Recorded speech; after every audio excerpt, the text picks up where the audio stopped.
feminicídios. Lições Bíblicas Adultos. Lição 5. A dessacralização da vida no ventre materno. Prezados irmãos, a paz do Senhor, vamos dar continuidade às nossas lições bíblicas deste terceiro trimestre de 2023 com o tema A Igreja de Cristo e o Império do Mal. Como viver neste mundo dominado pelo espírito da Babilônia. Antes, porém, quero lembrar a todos a necessidade de adquirirmos o livro auxiliar, que vai, com certeza, lhe ajudar na preparação e na ministração das suas aulas. Não deixe de adquirir o seu. Procure numa livraria mais próxima ou pelo site CPAD. Vamos então à nossa lição de hoje, a lição de número 5, com o título A Dessacralização da Vida no Ventre Materno. Esta lição, como todas as outras, se divide em 3 pontos. O primeiro ponto, tratamos sobre a concepção de Cristo. A concepção de Cristo é tratada nessa lição para demonstrar a importância da sacralidade da vida. Nós começamos com o subponto de número 1, tratando sobre o anúncio do nascimento de Jesus. A Escritura diz que Maria, uma virgem comprometida em casar-se com José, recebe em Nazaré a visita do anjo Gabriel. Lucas 1, 26 e 27. O anjo lhe faz uma revelação especial. O texto de Lucas 1 e 3 diz: Em teu ventre conceberás e darás à luz um filho, cujo nome será Jesus. Maria fica impactada com essa revelação, porque ela não conhece varão, ela não tem relacionamento com homem, apesar de estar desposada com José, significa dizer que ela estava comprometida para casar, mas na concepção bíblica não conhecia varão. O texto de Lucas ressalta que ela era virgem. A virgindade dessa donzela é repetida pelo evangelista Lucas nas expressões uma virgem desposada, e acrescenta ainda, e o nome da virgem era Maria. E ele ainda enfatiza que essa mulher, Maria, era descendência de José, da casa de Davi. Lucas 1 e 27. Essas informações lucanas são para deixar claro o cumprimento das profecias messiânicas que retratavam que o Cristo nasceria de uma virgem e também da casa de Davi. A miraculosa concepção é o ponto de número 2 da nossa lição. Depois do anúncio do nascimento do Messias e do impacto que Maria recebeu ao não saber como aquilo haveria de acontecer, uma vez que ela não mantinha relação com homem algum, nós vamos ter então a concepção miraculosa. E aqui é importante que o professor destaque na classe que tanto o nascimento virginal quanto a concepção virginal são doutrinas cristãs. Contudo, é importante destacar que o milagre está na concepção antes do nascimento. Isso porque a concepção foi sobrenatural. Maria engravidou sem ter contato com espermatozoide humano. Porém, o nascimento foi natural. É importante também ressaltar que Maria não pediu ao anjo nenhum sinal. Ela creu que a palavra de Deus iria se cumprir. Mas, mesmo assim, o anjo lhe comunica a gravidez da sua prima Isabel como um incentivo à fé de Maria. Porque o anjo diz: a tua prima Isabel, que era estéril, concebeu na velhice e já está no 6º mês de gravidez. Ora, o testemunho bíblico de mulheres estéreis que ficavam grávidas prepararam o mundo para crer no milagre da concepção, inclusive no milagre de uma virgem esperar um filho. Ainda sobre a importância do nascimento de Jesus, o ponto de número 3 trata sobre a dádiva do nascimento. Nós temos na Bíblia Sagrada o registro de que muitas mulheres na antiga aliança eram inférteis e, portanto, se frustraram e adoeceram por não terem a dádiva da maternidade. Para destacar, nós temos todas as matriarcas, todas as esposas dos patriarcas foram estéreis. A esposa de Abraão, Sara, era estéril. A esposa de Isaque, Rebeca, estéril. A esposa amada de Jacó, Raquel, estéril. Todas elas foram estéreis e engravidaram somente após um longo tempo de sofrimento e de aflição.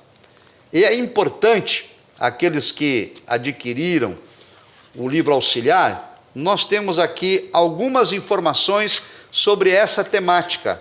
Por que estas mulheres eram estéreis? E então, a ideia comumente aceita é de que, nesse contexto bíblico, a gestação das mulheres estéreis era um resultado de miraculosa intervenção divina.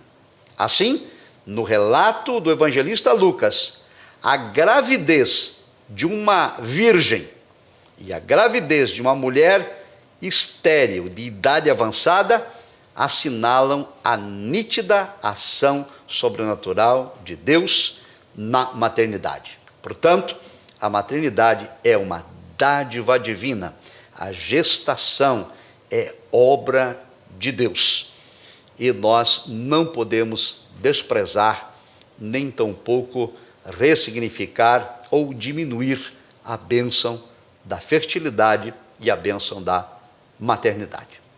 Agora vamos ao ponto de número 2 das nossas lições, a cultura da morte. A cultura da morte vai de encontro à bênção da maternidade. Primeiro, tratamos sobre o projeto ideológico. Esse projeto é um conjunto de ideias que visa modificar tanto o conceito de vida como o conceito de família. Na esteira desse projeto ideológico está a legalização do aborto, que é o assassinato de crianças no ventre da mãe, a eutanásia, que é a ideia de dar o direito à pessoa de cessar a própria vida quando estiver em algum estágio avançado de doença terminal, e também apologia à prática do suicídio e ainda o controle da natalidade. Nesse sentido, estratégias culturais, intelectuais, políticas e jurídicas impõem uma agenda de desconstrução da cultura cristã. A militância ideológica atua pelos meios de comunicações na depreciação da maternidade, a fim de que a mulher não deseje ser mãe. Há uma avalanche de informações na arte, na literatura, nos meios de comunicações em geral, desconstruindo a maternidade e levando as mulheres que aderem a esse pensamento a não desejarem desfrutar da dádiva de ser mãe. Também o conceito de saúde reprodutiva é ressignificado pela ideologia, pela militância, para justificar o aborto como medida de saúde feminina, como direito reprodutivo da mulher. A ideologia busca sensibilizar a opinião pública, dizendo que a prática do aborto é, na verdade, um direito da mulher, é uma questão de saúde pública. Ainda nesse contexto, a cultura da morte trata do direito sobre o próprio corpo. A cultura pós-moderna, que nós já estudamos nas lições anteriores, que surge a partir do século XIX, associada ao liberalismo teológico, insiste que é direito do homem exercer a autonomia sobre o próprio corpo. É claro que a autonomia corporal é algo positivo, mas quando se aplica à questão da ética e da moral, ou seja, a fim de eu decidir não submeter o meu corpo a atos depreciativos ou atos imorais e nem mesmo aceitar violência contra o meu corpo, preservando assim o direito à minha integridade física. Porém, o direito sobre o corpo, ele é utilizado de modo negativo. Como já também visto em lições anteriores, o slogan "Meu corpo, minhas regras", as pessoas evocam autonomia total sobre o seu próprio corpo para depreciá-lo, para emprestar o seu corpo à imoralidade sexual, para cometer suicídio, para provocar eutanásia, para provocar o aborto e, desse modo, o ativismo ideológico de desconstrução da sacralidade da vida atua em várias áreas do nosso contexto social. Ainda, a cultura da morte faz uma apologia clara à prática do aborto. O aborto é a interrupção do nascimento por meio da morte do embrião ou do feto. Biblicamente, aborto é violação do 6º mandamento bíblico, que diz no Decálogo: não cometerás assassinato, não matarás. Ora, os movimentos pró-aborto, estrategicamente, a fim de sensibilizar a opinião pública, conduzem o debate do aborto, como já disse, ratificamos então, que os militantes pró-aborto querem considerar a interrupção da gravidez ou a prática do aborto como se fosse uma questão de saúde pública, direito reprodutivo da mulher. Aqui, o debate deve girar em torno da sacralidade da vida, que é o ponto de número 3 da nossa lição. Ora, a vida é sagrada. A vida humana é um ato criativo de Deus. Deus é o autor e a fonte originária do fôlego da vida. Os textos estão na revista, estão no livro auxiliar, como Gênesis 2:7, Jó 12:10. O princípio da sacralidade assegura a dignidade da pessoa humana e a inviolabilidade do direito à vida. Significa, então, dizer que a vida tem valor absoluto. Esse valor deve se sobrepor a qualquer outro direito ou interesse. A vida é um bem inviolável. Porém, a cultura de cancelamento, movida pelo espírito da Babilônia, entra em ação toda vez que alguém ousa defender a absoluta inviolabilidade e a sacralidade e a santidade da vida. É isso que nós estamos estudando nesse trimestre. O espírito da Babilônia atua por meio da cultura, da política e até da religiosidade, das forças econômicas, para desconstruir as doutrinas bíblicas, os valores cristãos, para desacreditar a autoridade das Escrituras e promover cultura de cancelamento e patrulhamento ideológico para aqueles que ousarem discordar, promovendo assim cerceamento de liberdade de expressão, cerceamento de crença, de culto, dentre outros direitos fundamentais. No aborto não é diferente. Há uma dessacralização da vida no ventre materno. Então, nós asseguramos, biblicamente, primeiro, a vida é inviolável. Segundo, o começo da vida. O profeta Jeremias é incisivo a ensinar que a vida tem início na fecundação, quando o espermatozoide une-se ao óvulo, formando a primeira célula chamada zigoto. Jeremias 1:5. O rei Davi corrobora que a pessoa é conhecida e cuidada pelo Senhor desde a sua concepção. Salmo 139, versículo 13.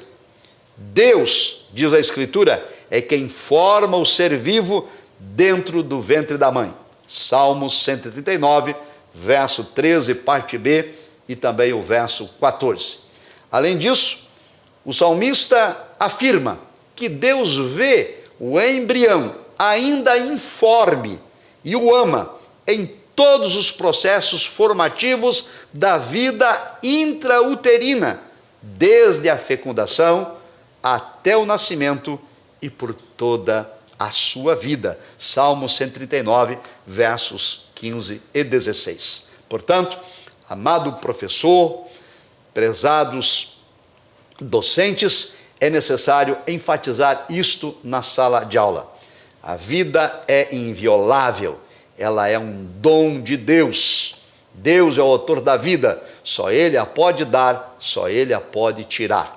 A vida também inicia na fecundação, lá no zigoto, e, portanto, é preciso garantir o direito à vida, ao feto, ao embrião, à criança sendo gerada no ventre da sua mãe.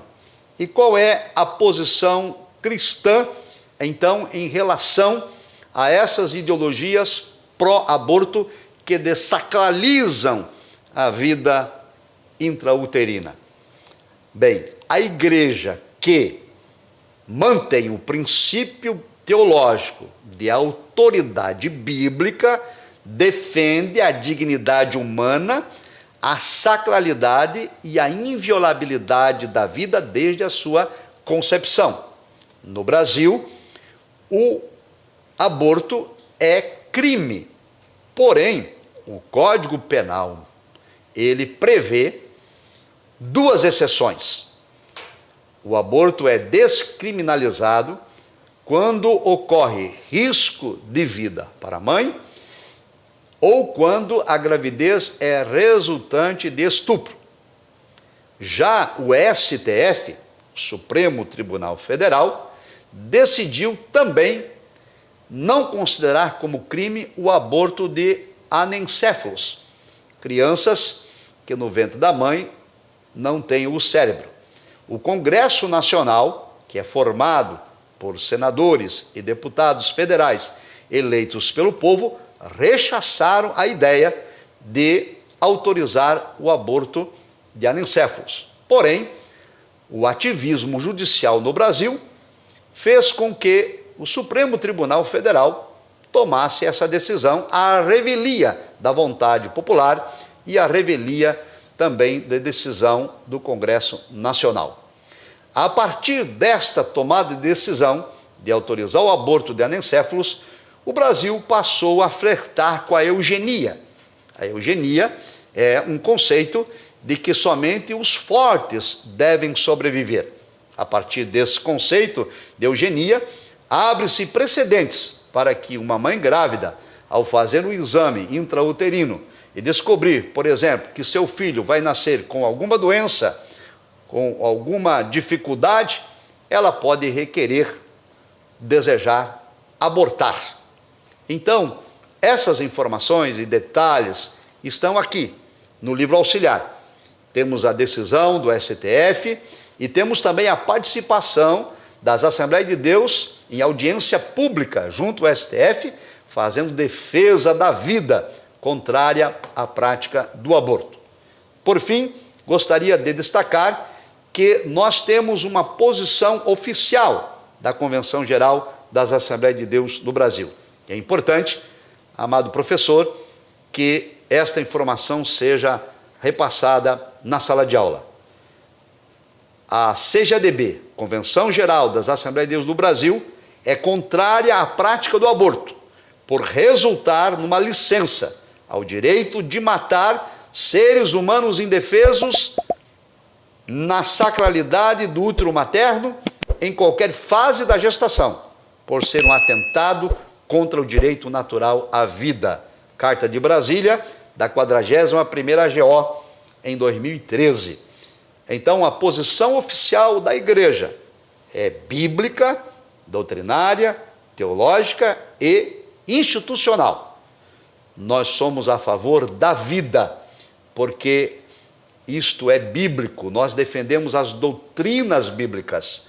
A palavra de Deus nos ensina que o aborto é pecado, e também as posições teológicas e institucionais ratificam essas verdades. As Assembleias de Deus não aprovam a prática do aborto em nenhuma fase da gestação, porque nós estamos firmados nas doutrinas bíblicas. Porém, repito, o espírito da Babilônia, que opera na cultura, na política e também no sistema religioso e econômico, prepara o advento do anticristo, desconstrói doutrinas bíblicas, desautoriza a autoridade bíblica e, nesse caso da lição em questão, faz apologia e militância de assassinato de crianças no ventre da mãe.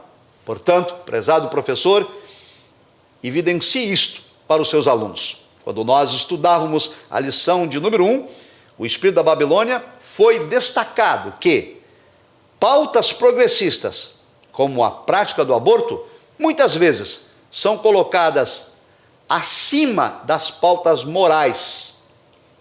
Porque alguns cristãos foram seduzidos, ou pseudos cristãos, pelo espírito da Babilônia. O pecado da lição de número 2 foi transformado em pecado social. E então alguns, em busca de uma suposta justiça social, dão o seu aval no sistema político a pessoas que defendem o aborto só porque prometem resolver alguma questão social. Mas nós, os cristãos, não negociamos os valores nem a doutrina bíblica.